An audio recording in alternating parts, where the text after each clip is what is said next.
আসসালামু আলাইকুম। আশা করি সবাই অনেক ভালো আছেন। আলহামদুলিল্লাহ আমি অনেক ভালো আছি। পৃথিবীতে তো অনেক সুন্দর সুন্দর জিনিস আছে, তবে সব থেকে সুন্দর জিনিস হচ্ছে ফুল। একটা টিনের ঘরের পাশেও একটা সুন্দর ফুল গাছ লাগিয়ে দিলে সেই ঘরের সৌন্দর্য বৃদ্ধি হয়ে যায় 100 গুণ। আর কারো বাড়ি যদি হয় এত সুন্দর আর তার ভিতরে তারা যদি থাকে অনেক অনেক অনেক ফুল, তাহলে তো সেই বাড়িটা হবে রাজপ্রাসাদের মতো। এটা তো স্বাভাবিক।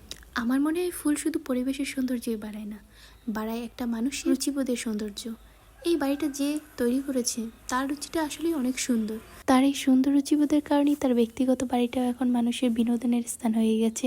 এখানে সবাই আসে একটু সময় কাটানোর জন্য। যদি কারো মন খারাপ থাকে, যদি কেউ বিষণ্ণ থাকে, তাহলে এখানে এসে কিছুক্ষণ বসে থাকলে তার মনটা ভালো হয়ে যাবে। এখানের ঝরে যাওয়া বাগান বিলাসগুলো অনেক সৌন্দর্যের বহিঃপ্রকাশ করে। আমি তো এখানে গিয়ে অনেক টাইম ছিলাম, অনেক ছবি তুলেছি, অনেক ভিডিও করেছি। আমার এই ছোট্ট শহরে সুন্দর সময় কাটানোর জন্য সুন্দর প্লেস খুব কমই আছে। যাও আছে সেখানে মানুষজন থাকে অনেক, আর কি ওইভাবে সুন্দর সময় কাটানো হয় না।